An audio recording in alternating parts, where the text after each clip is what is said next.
Check.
Well, good evening, everybody, and welcome to episode 2 then of Mantripp Meets. And hey, guess what, everybody? It's bonus day. It's almost special bargain day because it's not 2 for 1. It's a 3 for 1. It's a 3 for 1 Thursday because we've got 3 race drivers here with us this evening in the form of the Haylocks. So before we meet them, let's just have a look and see what they're all about.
So tonight then it is Meet the Haylocks, and we've got Jessica, we've got Joseph and Abby. Hello, good evening everybody, and how are you all?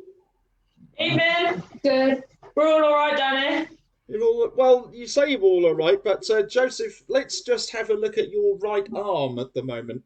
Now, to me, that does not look all right. That looks a little bit broken up. What happened, Joseph? What's been going on in lockdown and you on a bicycle?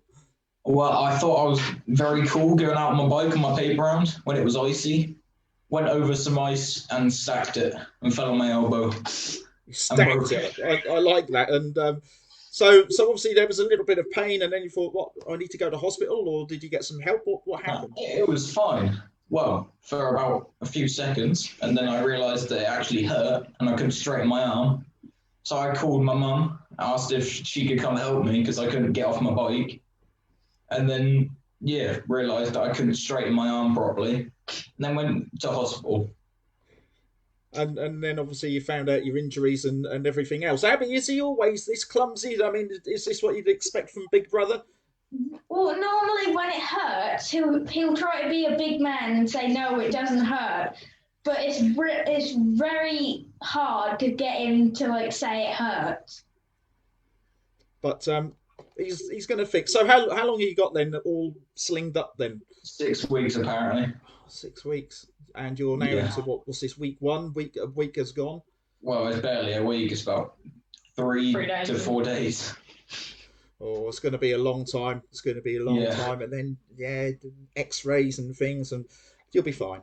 You'll be fine. Yeah, I will. So in the meantime, let's talk to the girls. Abby and Jessica, what have you been up to in lockdown? How's things been? Because I guess it's been a little bit strange. Schooling's now done at home. Is that better or is that worse? I mean, obviously you must miss your friends. Well, for me, I prefer being in college because I take sport and geography, so I'm quite an active person. I play football as well with my college course. So I'm in college pretty much 5 days a week playing football most days.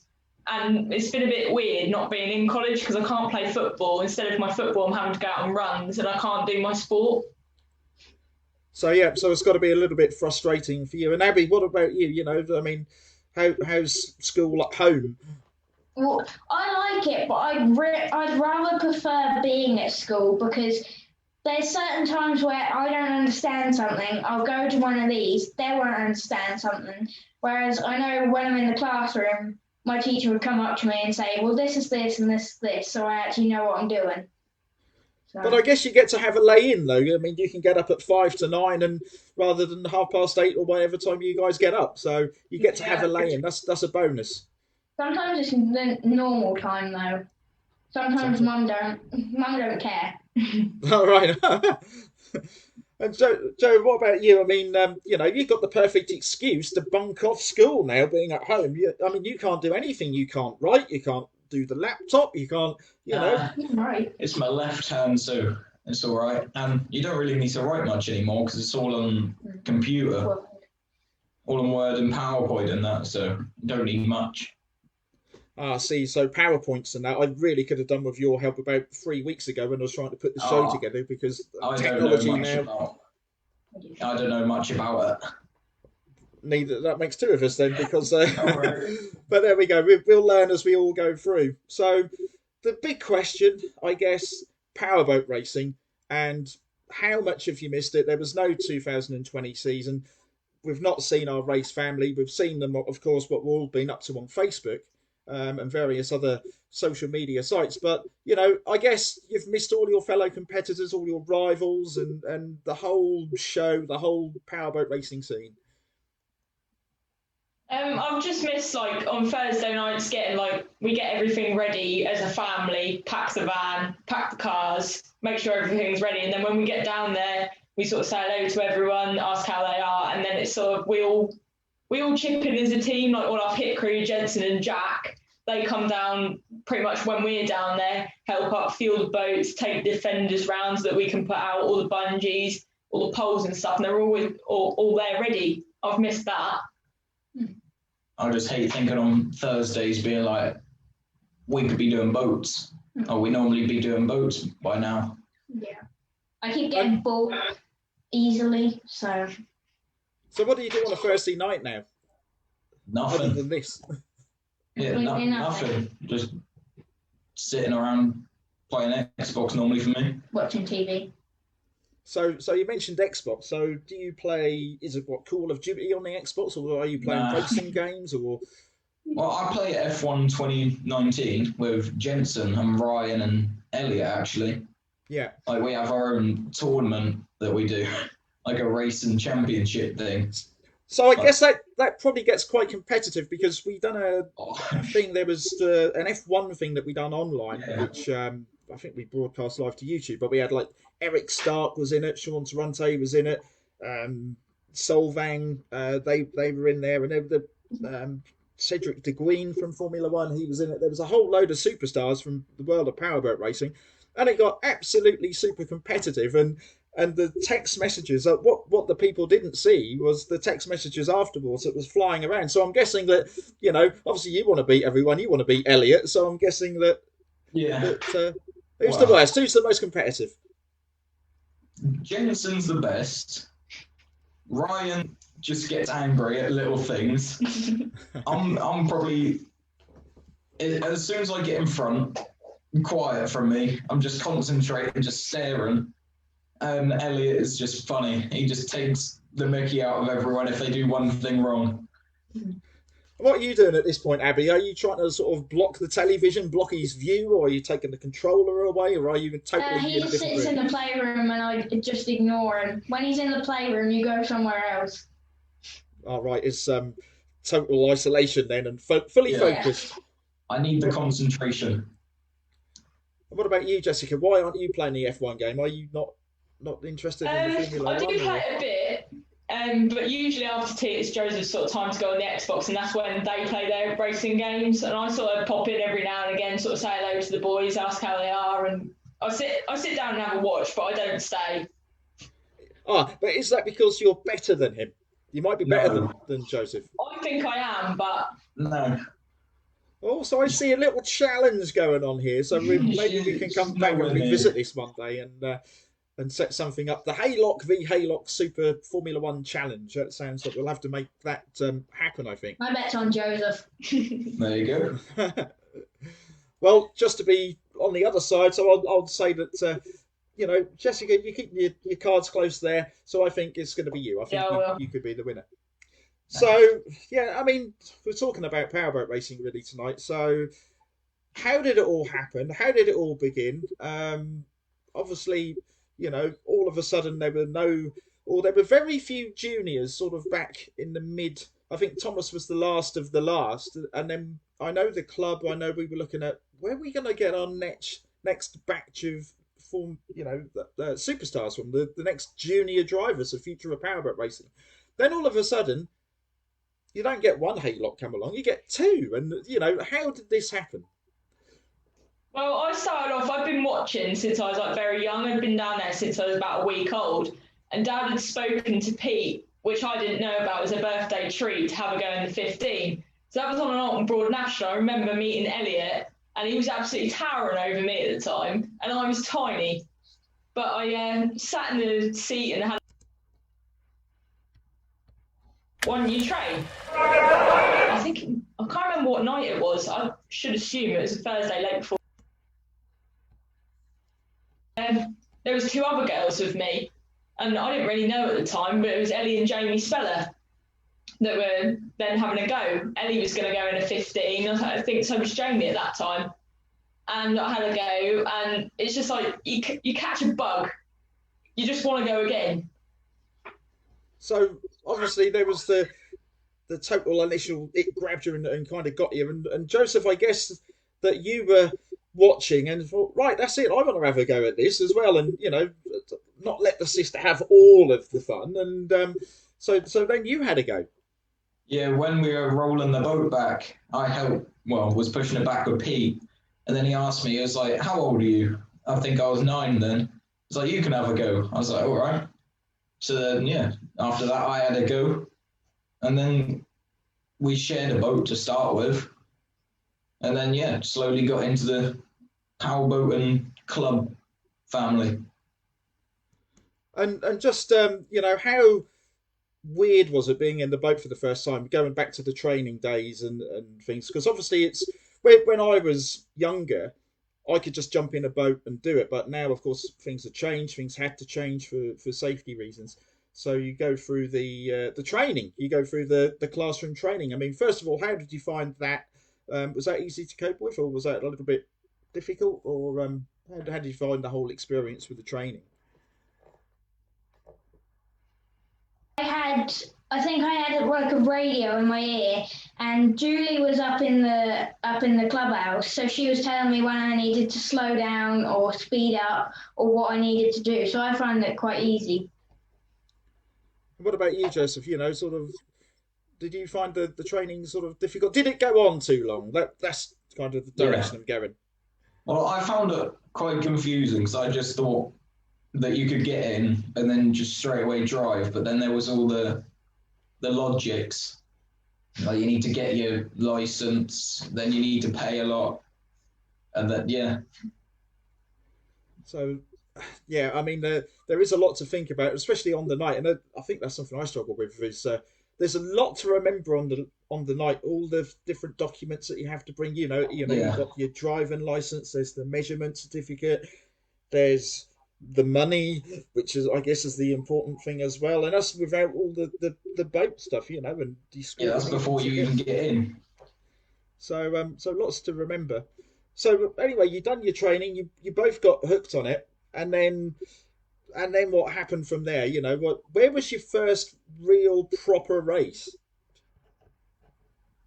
I think mine was the first Thursday race night I did was at Alton Broad. I think the first national I did was Carmill though. Yeah. That was my first national. I think there was about 6 or 7 of us on the grid at that point, and that was my first national I competed in. What about you, Joseph? Because I guess that would have been roughly-ish the sort of. Yeah, my first club race was I think the week after, or might have been the week after, and then I won because it was only me and Thomas out there. I think. Then my first nationals was I think the Sturpey sprints, the Alton Broad sprints. So of course, when you went to Sturpey, I mean that's a totally different. There's so much space there, isn't there? I mean, Alton Broad's a little bit tight. It's a little bit choppy. Sometimes a little bit unpredictable. Sturpey, of course, has another dimension where it can be, as you know, it can be a little bit windy. So how did you find the two courses? Did they vary as much as you think they would have done, or were they pretty much the same for you guys? I found it all right, just because if you can watch the 30s, the F2s and the F4s before, and watch how they take the corners, so then you can sort of like study them as you go. So that's obviously what you've done there. You watched a lot of other drivers, watched their lines. I think I know we were speaking yesterday, weren't we, Jess, that Thomas actually took some time out and told you some of his racing lines, which was quite good of him. I started out and it was after a couple of races. I think he started to notice that my turning wasn't completely right. And there was a lot of conversations through the evening of drawing out. It was drawing out turn boys for me and telling me the best lines to go around, like what was the quickest line, what was the best line to turn if you want to keep up the speed or if you want a tight corner. And that really, really helped me throughout the season because I knew that I was then thinking as I was going around corners, this turn does this. And if I go wider, then I could have a faster takeoff again. And I know that's always a little bit difficult. What I've found in the past is a lot of people can come up to you and say and suggest things and say, this is the line you need to take, this is what you need to do. And me personally, I find that sometimes quite hard to actually put into practice. So did you find it easy to put that into practice, or did you sort of struggle with that, or did it just come naturally? Because I was never really good at cornering. I was the one out of all 3 of us that pretty much let my foot off every turn, never carried on fast around the turns and just stopped.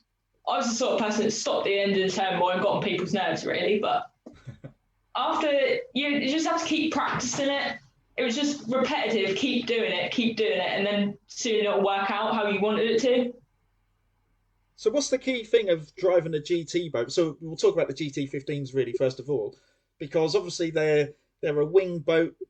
They are designed to have both engines on the back. You can either have the 15 or, as you know, or the 30. So because they're a different style of boat to what the original juniors were, which were a much sort of deeper V. Well, I say a deeper V. I guess they didn't really have the wings, is what I'm trying to say. Where the newer style GT boats have got that air entrapment sort of where it flares out at the back. So what's the art of driving the boat? Is it to keep the power on most of the time? Do you just keep it flat out? And Joseph, you're smiling. Well, I do. I just keep my foot on. If you take it off, that's when you lose all the speed, and there's just no, well, then you have to get all the momentum back up. By that point, you probably lost the position. And what about you, Jessica? What's your sort of tactics? So do you sort of flat out and go as well, or do you drive a little? Are you more of a tactician? To start with, I wasn't sort of keep your foot down because at times I can be a bit of a wimp. So a minute the boat caught a little bit of air, I was like, no. But then I was told to sort of keep going, push through the waves because it'll become easier if you don't like let the wave control you. You control the wave. And your foot down, I found so much easier because the boat just hits a wave and glides over it. Whereas if you're looking at a wave and going, oh, there's a wave coming, that's not good, then the wave then takes control and you lose control. Yeah, that's right. And sometimes you can just kind of overthink it. And I remember the first time I took a mono out, and the front of the boat, as you know, it just goes up in the air. You can't see anything, and you're thinking, oh my goodness, I'm going to put this over backwards in a minute. But obviously, it doesn't happen. And then, yeah, like you say, when you're out on the race course, you are looking at the water. I mean, I guess that you're trying now. You know what various bits of water are going to do to you now. I guess you're reading the water a little bit. Yeah, I think no 2 laps are the same round Alton Broad because when you get to start with, if you're the first boat running in, dead on gun, I found that so much easier because there was no wash, there was no choppy water. You had a straight first turn that you could have made the turn however you wanted it. But then by the second or third lap, I raced against 15s and 30s. So there was a couple of 30s in that race at times. And once they start to come in, you notice how choppy the water starts to get. And in the meantime, Abby was watching all of this and watching you two having all the fun. And what were you waiting for, Abby? I guess just to turn sort of the age, what is it, 8.5, I think now, isn't it? Or 9 years old that you can start to drive a boat. So you were just waiting for that time, I guess. Yeah, I'd sit there and help, and I'd finish as well because I used to take things back. But it was quite annoying just sitting there laughing because they'd just gone out and had a really good race and I'm just sitting there. And were you thinking at this point, oh, well, I'm 7. It's nearly time. It's maybe next year I can have a little sit in the boat, and then maybe the year after then I can actually do it. And so did you think that you were going to be a racer, or was it always a little bit of a distant dream? I think it was a bit of both because I wasn't really sure of it, but then once you sit in it, you know that you want to actually do it. It's quite fun. And I think you're absolutely spot on there because I know, there's nothing more. And I think for me, that's what I've missed about the racing is, you've got all the social thing. That's great. That's brilliant. But it is that feeling of being out there on the water. You're on your own. You're doing your own thing. I don't know about you guys, but I find it quite a lonely experience when you're out on the water. I know there's a lot of other stuff going on, but it really is. It's just kind of you and the boat and the noise of the engine. There's nothing else, and you just, I guess, fully focused, all of you. Yeah. Just end up talking to myself sometimes, like, okay, he's gonna go there or she's gonna go there, so then I have to squeeze through. Should I take that corner tight or wide? And do you answer yourself though? That's the question. Well, sometimes if it's too late or as halfway through, I'm like, all right, I've gone tight then. Let's see what we can do. And what happens if you are like me? I bet you don't use the same words I use when I hit a turn, boy. Or have you got your own words? I just, yeah. We have words. It's normally a word which comes out, and then I normally find the paddle, and then I normally throw it to the front of the boat, and then think, "Oh, that was a bit dumb because I need that in a minute." Yeah. That's normally what happens with me. But of course, you don't hit turn, boys. In fact, you don't really have very iffy moments at all, other than one, which I seem to remember. Both of you on the water at the same time, and somehow, now let's just have a look through this. Just bear with me because I remember that I think one of your boats was still done up in Thomas's colours, and there was a bit of a.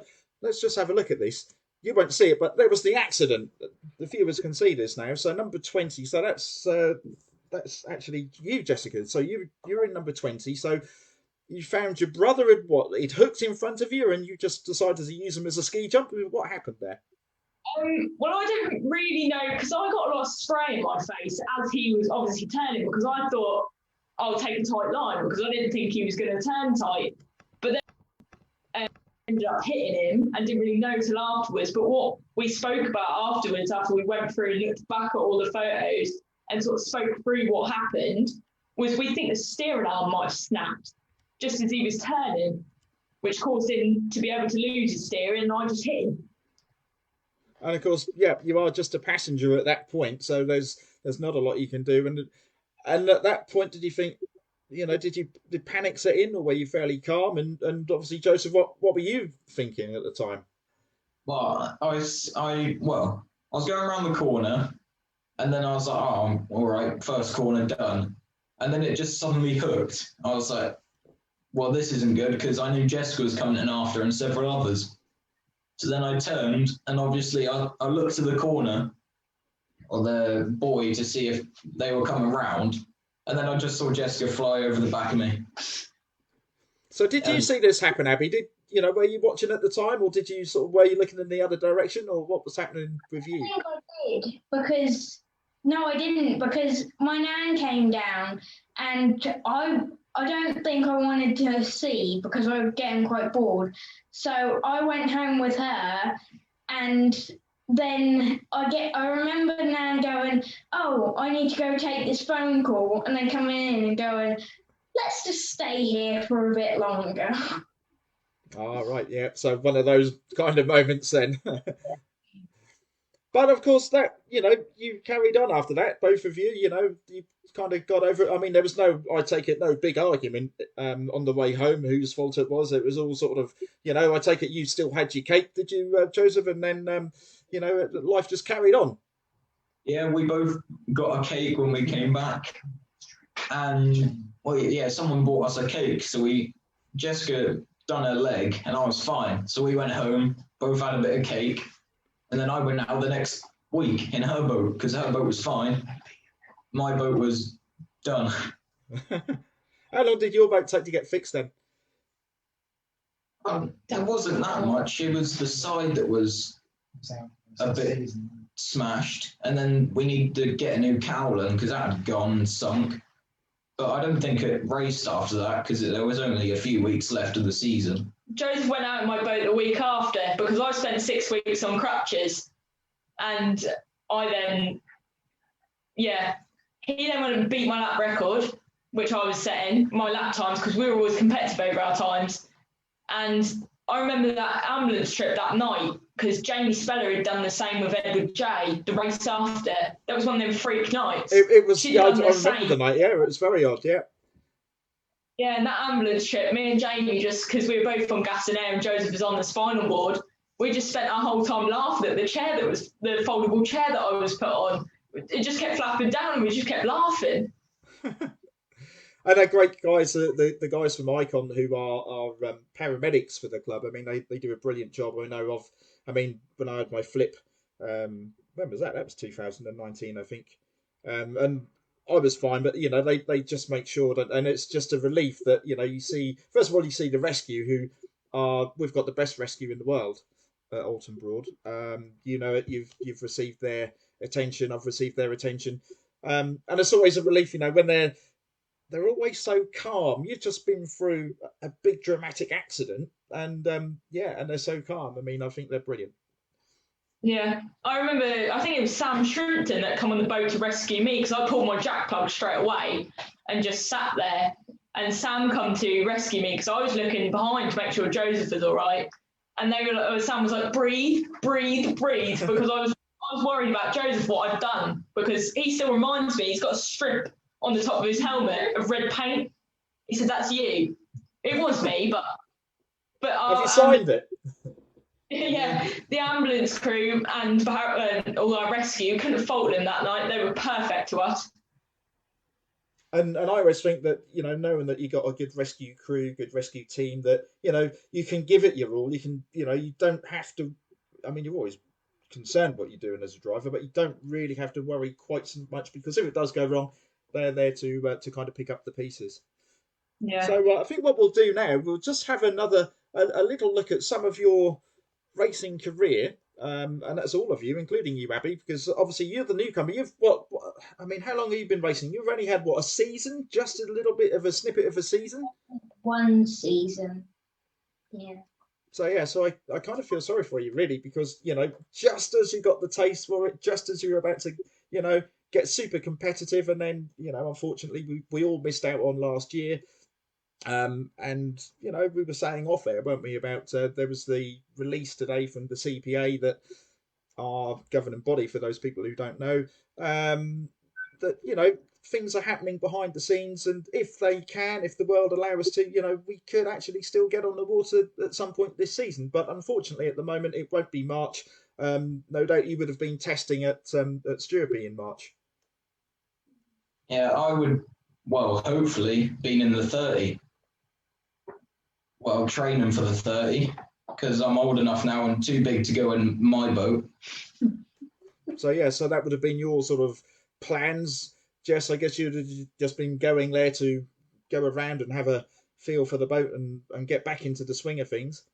Yeah, I would have probably. I think it was more Joe's year this year, because obviously my college work is now taking a lot of my time. Because with college, there's no sort of, you can't just, I'll do it next week. There's none of that. There's like deadlines you have to meet. So I think I was going to take a backseat in it this year, because I've done it for, I think, 5 seasons now. And although I've missed it, it's been nice to have a little break from it, just to get college work done, not having to worry that I've got racing this weekend, or I've got a Thursday night I need to be at.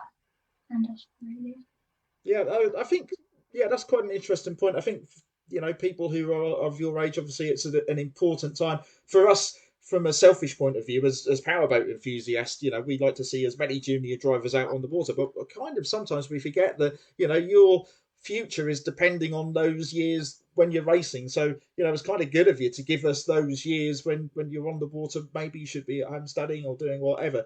But just to have that time, I guess, as your kind of release from schoolwork and from college work and everything else on a Thursday. Yeah, that was sort of like when I come home from school, it was like, oh, we've got racing tonight. So that was what we like to do. And that was what we were looking forward to at the weekend. And teachers were like, oh, what are you doing at the weekend? Kids were like, I'm just going to go sit on my Xbox. And I was like, well, we've got a national round to go to. There was a couple of occasions we left sort of 15, 20 minutes early, so we wouldn't catch a rush hour traffic to get to a national. And then coming back on the Monday, everyone going, oh, how did you do? How did you get on? It was just like, that's what we do. Yeah, so as your own sort of like a little bit of fame. I'll tell you briefly about when I was a kid, when I was at school. So I was quite lucky, because I had a couple of friends who were into powerboat racing. Not many of my friends really sort of understood it. They knew who all the big names were back in the day, sort of the Bob Spaldings and Tom Percivals. They knew all like the bigger names, but maybe some of the less known names they didn't have a clue. But I was very fortunate. I had Carl Poll and Carl Wigg, obviously, your sponsor, Carl Wigg. So luckily I had those two to talk about powerboat racing with. So that was always good. Carl went on, of course, well, both Carls actually went on to race. Carl Poll in the juniors, so he was doing what you're doing now. And obviously Carl Wigg much later on, as I started, of course, much later on. But I mean, and this question really, I think, is aimed at Abby. So, Abby, what do all your friends think? I mean, can you have a conversation with any of your friends about powerboat racing? Do they know what it is? Do they come and see you? Do they watch you on a Thursday? Yeah, I've got 2 of my friends. One is Sydney, and she likes all the, like her dad and her, she always used to come down and watch. And then we've got Drakey's cousin, Imogen, who she used to come down and watch as well with her family. So they give you all sort of a lot of support and cheer you on from the bank, and that's always encouraging. What about your mates, Joseph? I mean, are they interested? Are they? Yeah, my close friends, they always think, oh, I could have a go. I'd want to try that. And I tell them that I do it, and they're a bit skeptical to start with. They're like, oh, what if you flip? What if you crash? I'm like, well, the rescue are there, and half the time in a 15, there's not much chance of flipping, because you don't go that fast. But yeah, my mate, they like me doing it because it's unique. Like, everyone's like, oh, football, or yeah, it's normally just football in my school. It's nice to know, I think, for them that someone does something interesting. And it is different. We'll talk about how different it is because you've all been on the television, so you get a little bit of coverage like that. But we'll come to that in a minute. But we will just have a little look at you all in action, and obviously you won't see the clips, but our viewers will. So enjoy this, everyone, for about a minute, and this is our guys tonight in action.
So just a couple of clips, or more than a couple, I guess, but some interesting shots. There was a couple there that I wanted to talk about. So there was one, of course, where it was lockdown. There's the three of you. You all got dressed up. You put your race suits on. You put your crash helmets on, and you were all looking at the floor, saying, "What do we do?" I mean, what was going through your heads? That was a brilliant photo, and who thought of the idea? And just tell us a bit about that.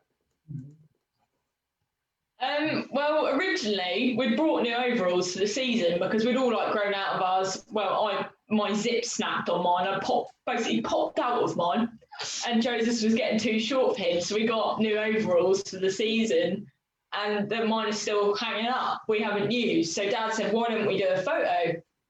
And that was when it was sort of the first lockdown, and we were starting to really miss racing. It was just everything had stopped, and it just wasn't normal. And it was a good excuse to get dressed up in your race gear. And I take it you had no problems, Joseph, with yours. I guess you could have got in your old gear. I think I could now. Well, the buckle's broken on it, I think. But other than that, you don't really need a strap across your stomach. No, but so that was a good thing. That was good to see that you were still, powerboat racing was still there in your head. I guess also another photo that cropped up amongst that.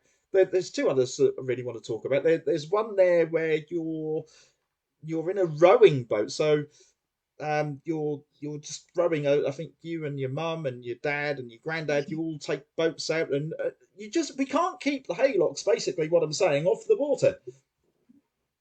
No, we sort of missed racing, so we were like, well, that's gone, so we need to get a new hobby. So we bought a canoe, and we got a paddleboard as well. So and so we all went out, and then Ashley saw us, Ashley Penfold. So he bought a canoe. I was like, I'll join you. So we end up going out all as a racing bunch, just on the water. And so at least you all got out there together. I mean, was there any point where you thought, we might have a little bit of a race going on here? Yeah. Yeah, we did. We did it from the pits to maybe halfway up. Who won? Come on, who won? Ashley. Oh, no. See, he jumped the gun, I think is what happened there. He misread the clock. So, of course, the other photo that popped up. So, obviously, holiday time. I normally go abroad. I don't know what you guys normally get up to, but I normally get to at least one powerboat race away. That didn't happen. I went to Blackpool actually last year for my holiday, and actually I went 1 month after you guys because you also went to Blackpool, and I know that because I've had a look at a photo which I'll just try and find now. But what did you just tell us about your holiday? What did you get up to in Blackpool? In Blackpool, it was like a little weekend getaway so that we could do something. We went to Blackpool for the weekend, and we went to Blackpool Pleasure Beach because that was the place Dad has been. And yeah, because we love roller coasters, we've been to Fort Park and other places like that. Dad's just making jokes about the quotes on the floor. There was a whole floor full of quotes, and me and Dad love Monty Python's Life of Brian, and we annoy Mum by shouting stuff like "Release Warwick." So I know the comedy board. It's it's that big. It's along the promenade, isn't it? It's a big. I don't know how big it is, but it's a large square, and all the comedians and all the funny people from the UK. All their famous sayings and quotes and things are all on there. But I mean, did you read them all? Because it's a big slab of concrete to read. Me and Dad were quite quick at walking, and Joseph, Abby, and Mum were quite left behind. So me and Dad at that point were like reading through a lot of them. I think we went through at least 3/4 of it, didn't we? Reading a lot of the quotes and trying to find names that we know, and then them two joined later. And then did you find yourself the names that perhaps you didn't know, but your dad would have said, "Oh yeah, these were funny back in the day." Did you find yourself watching them on YouTube later on? And there was a lot of ones that Dad started repeating lines from shows. He's quite good at that, like Monty Python. He'll just repeat lines. If we watch the film again, he'll just tell us the story before it's even happened. Which is that's not too annoying, is it? No. So you just mentioned about the pleasure beach and the roller coasters and that. So the photo that I put up actually was you all sitting on the bench outside Alice in Wonderland, which is actually one of Blackpool Pleasure Beach's oldest rides. But they always put a date on there. Myself and Mel sat on that bench. I didn't know that you'd been there until the other day. But so that was good. But obviously Alice in Wonderland, you know, it is a tame ride. So what was the fastest roller coaster you went on? I'm guessing that you all chickened out with the big one. No, we were forced to go on it. Even you, Abby? Yeah. The worst thing is you have your mask, but I had to bite my mask because it kept flowing off my face. And the other thing was they had to do a check, so we were stuck halfway up the roller coaster. Oh no! 2 minutes while they were doing their checks. So I mean, I take it because that thing's over 200 foot high. So, you know, what are you like with heights? Are you scared of heights? Do you like heights, or you know, what's your feeling on that? I'm not too bad with them. No, I'm fine. I find it fun. Just as we were stuck up there, I was like, well, that's cool. That's all right. So did you go on the Grand National? Because that's really rough, isn't it? That's well, I find it rough, but I'm old. But and then you mentioned about obviously Fort Park. So you go to Fort Park. The fastest roller coaster in the UK is at Fort Park, which is obviously stealth, 0 to 80 miles an hour in 1 point whatever seconds. So I guess you've all maybe I don't know, Abby, are you tall enough to go on that? I'm not so sure. At the Fort Park, me and Mum basically went together because I think I was a bit too little at one point, so I had to go with Mum on some of them. But them three just went all together and went crazy. They went crazy.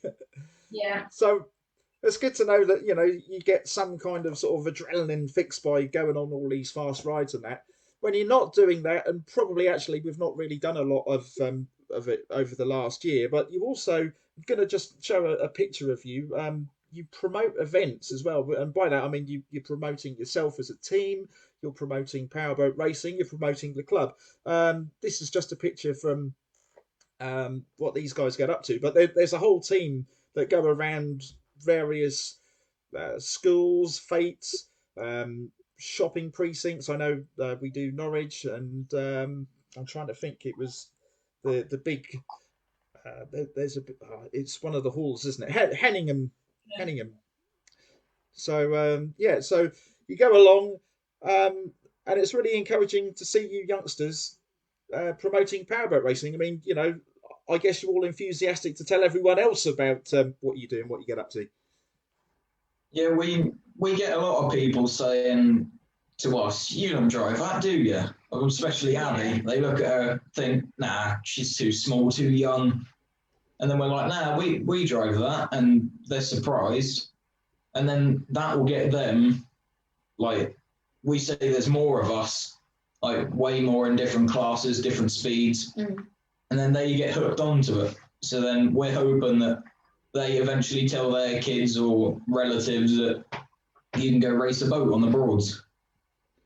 And I know that you've always kind of, because I look at your team, that it's always immaculately turned out, and it attracts sponsors. I just want to play a clip because not many people sort of get to do this, but I know that you had Ting Dean as a sponsorship deal a few years ago. I'm just going to play. You probably know the clip that I'm going to play, but it was very professionally done. It was encouraging because it was from a young team, a new, young, up-and-coming team. Unfortunately, I don't think both Joseph and Jessica could speak at the time because he didn't say a word. It was all your dad. It was all John. He done all the talking. So, but let's have a look at it. And I think this is absolutely brilliant. Let's have a look at this.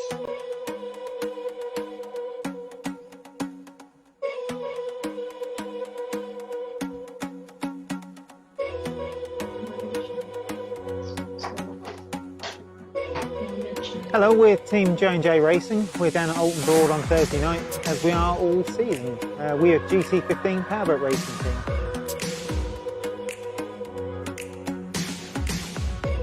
Right, we have Jessica here. She's 13. She's been racing for 2.5 seasons now. She races boat number 20 down here. We have Joseph, just turned 12. He started racing a couple of weeks after Jessica. Basically spurred on by the fact that she can do it, then he can do it. Dad is the team owner, and I basically do the logistics for the team. I make sure we've got the licenses, make sure we get everything we need to race. We're GT15 class, so we'll be racing with kids that can go from the age of 9 through to 16. Boats can veer from about 30 to 40 miles an hour on a good day. And tonight we've got 3 heats worth of 6 laps. We're kindly sponsored by Ting Dean Lifestyle this year. Ting Dean are our local holiday park, right on the gateway to the Broads. Ting Dean have enabled us to race nationally this year. We're down here at Alton Broad every Thursday night, pretty much all the way through September now. We get up to the Battle of Britain meeting, which is our finale. We do the bank holidays down here, and most nights we're racing from 6 o'clock.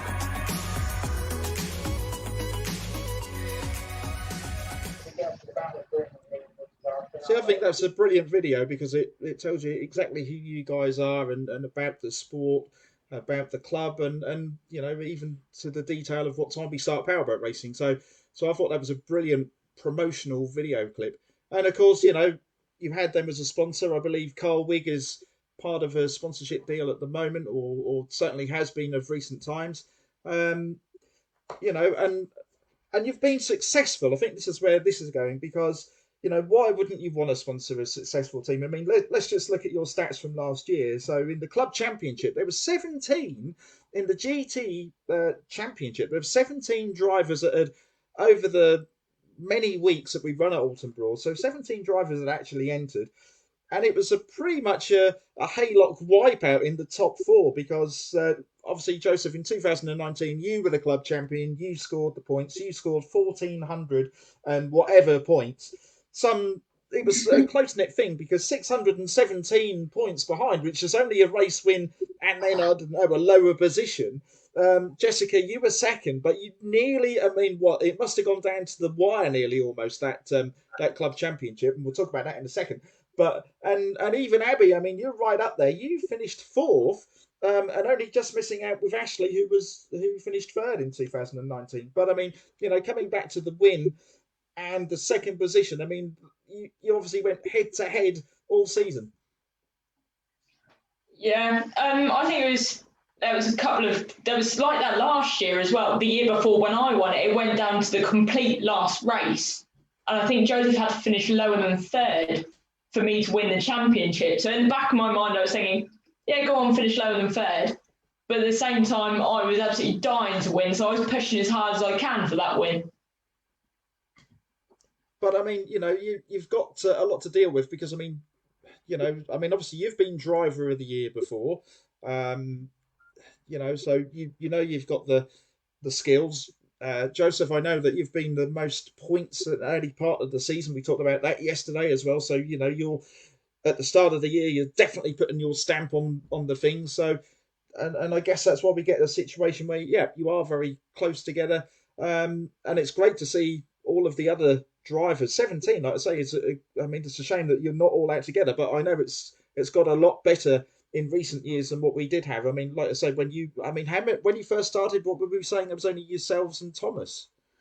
Yeah, on some races. Yeah, for me, it was me, Thomas, and both Speller girls at the time when I started.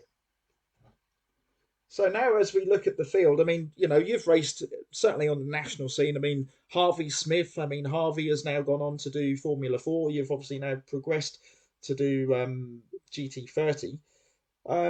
Who out of all of the drivers do you think is the most toughest driver to race against, the hardest driver, and the one that you want to beat the most? I'm not too sure. Yeah, who do you think is the hardest driver out there to beat? I think Thomas is. Well, if he goes back to 30s, he's going to be the hardest. He's hydros. You don't need to worry about Thomas. He's on in a couple of weeks, by the way. But I guess Thomas, because when was that? Was that 2019 as well, where he used the training boat to do the national series? Yeah, in Alton Broad. That's right. Yeah. So that must have been. So he is the man really that you'll want to beat. But then take him out of the equation. So who's next? I'd say mine's probably Steve, who I call him Captain Hook. I know if he's watching, but he was the one that used to hook in front of me all the time. And that's Steve Olney, who drives boat number 60, I believe. Nope, 57, sorry, that was wrong. And Ashley Penfold, obviously on the home circuit, Ashley is one of my closest competitors. Because he's always trying to beat me around turn, boys, always going, oh, look, I'm going to beat you this race. Looking at our handicap time, see who's got the better handicap. Yep, and his teammate's my brother, and sorry, no, I got that wrong. Yeah, my teammate is his brother. Let's get that right. Let's got a bit confused there. But so I know how hard that they drive. I mean, Drakey was always on my tail when we were racing back in the European Championships. In actual fact, he was right there, right behind me. And then eventually, obviously, 2019, he was club champion. So these Penfolds, Drakes, they're all from the same genes. They all come from the same place. They come from a background. His granddad used to race, didn't he? So yeah, they are hard. But the thing is that you've beat them. And we'll talk about sort of this season now. If we get a season, which fingers crossed, hopefully we will. It's looking quite positive at the moment. If things, are sensible and slowly unwind like they're meant to. So Jessica, you've already said that you're probably going to take a little bit of a break. And exciting to hear then, Joseph, that GT30. So tell us a little bit more about your plans on that. And is it going to be full time? Yeah, hopefully. But, if everything goes ahead, then that will probably mean that I'll take Jessica's rival and Ashley, because I'll be new. He'll have like 2 seasons on me. So I'll be the rookie. You're going to be the rookie guy. In the meantime, with 1 season under your belt now, Abby, you're going to be... So who's the people you race against now? Who's your kind of rivals now in the junior class, in the GT15s? Last year, it was Gracie and Thomas Lacey Goodman, and probably these two when they get to race with me. I know you're up for beating them. Do you think that you've had a year off? You've had a rest. You've had a think. They would have told you little bits. And are you feeling confident as we go into 2021 season? Yeah. Yeah, that's it. So just before we wrap things up, then I got another question really before we go. So when I was a kid, I used to look up to the likes of, I was lucky that, I was in the era of Tom Percival. I used to look up to him as a driver, Roger Jenkins, Spalding, Veldon, Arthur Mostert, and, over the years got to know some of them. And I'm wondering for you guys now, being of the younger generation, who do you look up to, as your superstars and who you want to progress to be?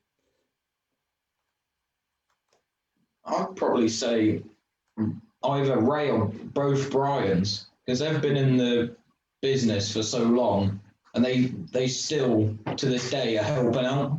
Because both Brians help out with, or all of them help out with the stands that we do, and they're like or the opposite of us. Adults look at Abby and they're like, well, they can't drive. And they look at Brian and they're like, nah, they can't drive. They're too. And it's just setting boundaries really for other people. Yeah, I think they do an absolutely fantastic job. As you know, we had Brian Shover on the show last week, and he is so dedicated to the sport and has always been dedicated to powerboat racing. He never ever gets bored of it. And I think I asked him last week, what makes him, coming back. He keeps coming back. He could have retired and then didn't, and then could have retired then didn't. And for me, actually, it's really encouraging to see youngsters like you, coming along, and it makes me a bit more relieved because, as I said, back in 5 or 6 years ago, it was looking a little bit grim for junior powerboat racing. So it's great stuff. We were saying yesterday, weren't we, about Jason Brewer actually getting a bit involved? I think, what was it, with one of your first boats? Jason, when Powerboat GP was around, Jason was the one that actually managed to get us our first boat. That me and Joseph shared for the first season. We alternated in between training boat and our own boat that we had. And that was how we started off. If it weren't for Jason, I don't think we would ever got into the sport. Yeah, I know he's very passionate. Still is. He's still active behind the scenes. He's very much in front of the scenes in Formula 2, which brings me on to, so you've met some of the big stars in Formula 1 and Formula 2. Joseph, tell us about Sammy Celio. He gave you a big, big grin, didn't he? He can smile. He smiled at you, didn't he? Yeah, I met him at the London F1. I went into the pits quick to walk around, see all the boats and see how they work differently. And then I saw Sammy Celio because I saw his boat and I was like, that looks cool. I'll see if I can get a picture with him. So I stood there for a few seconds. He was like, "You're right." I was like, "Yeah." So, do you drive a boat? And then obviously in wherever he lives, they don't have GTs. GT20s or... There's not many GTs. Yeah, there's not many 15s there. Yeah. And then I asked for a picture and he smiled for a bit and then gave me some energy drinks as well, which made me smile. Brilliant. The Mad Croc energy drink lives on, and Sammy Celio lives on, and actually is very active still as a Formula 1 driver and as a Formula 2 team. So big stuff, I think, and I know they can't wait to kind of get back on the water as well. And of course, Meta, I think, Jessica, you had a photograph with Metty, and she's got to be a big inspiration to you. Yeah, I had a photo of her at the London GP. I'd messaged her. I just saw it on her Instagram, so I follow a lot of the Formula 1 drivers. And I just put, good luck with this week's racing. And I got in touch with her and managed to get a photo with her. Her and Marit Stromoy are both people I look up to because, as you know, there's not many female racers in the sport. And Marit Stromoy's been one of the big pushes for for the sport, and both her and Mete are one of the only few female drivers. So they're sort of people I aspire to and want to be like them, because I know Marit pushes in her country and she pushes the sport, and also so does Mete. And Abby, what did you think of Formula 1 in London? I take it you went there and watched as well. Yeah, I quite like it because it's a lot quicker than we do, and it's not something that you can go, oh yeah, that seems easy, because it's not. And for me, I mean, I've seen boat racing for years and years and years. I'm like your dad, been around the sport for what seems like ever. But even on the Friday, when the Formula Ones had they had to jump through hoops basically to get the race on in London. But when we were standing there, I was standing next to Matthew Reed. We were the commentators for the weekend, and I was just taken back myself, because you get so used to the Formula Twos going around Alton Broad, and then that was just something completely different, and it kind of just blew my head away a little bit. So, as a youngster, Abby, I can imagine that you must have been standing near the barriers and the noise. Wasn't so loud. I mean, it seemed loud to me. It was quite loud, but not like ooh. It was. You get used to it after a while. Well, let's hope that we have that racing back sometime soon, or any racing back sometime soon. We're probably going to leave it there for now, but I want to say a big thank you for all of you. As I said, it's a special bonus treat, free drivers for one night. I hope that you all stay safe for one, but all have a successful season when we eventually kick off. And hey guys, thanks very much indeed for your time. A couple of quick thank yous to some people. Yeah, sure. Well, we've got a couple of thank yous to John Soames, because without any of the race reports, that wouldn't be possible. The race reports in the journal is how we've been noticed a lot. And we've got Johnny Bird, who also helped us with our boat this year, and Pete Mantripp. All the stuff he's doing to push the sport, get the international, get the racing back is amazing. Yeah, because that's the other thing, isn't it? A lot of people don't see what goes on behind the scenes. We all see the racing on the Thursday night or at the weekends, but what actually happens behind the scene, there's a lot of people who sweat blood and thunder to make things happen. And yeah, Pete's been a big inspiration, I think, to us all. To no one has been more competitive. I mean, Joseph, you were saying earlier, we virtually literally picked you up and plonked you in a boat. Almost, but it is good. But hey, thanks guys. Let's hope, fingers crossed, for 2021 season to happen. And best of luck when you go out on the water, and take care out there, guys. Thank you. Thank you.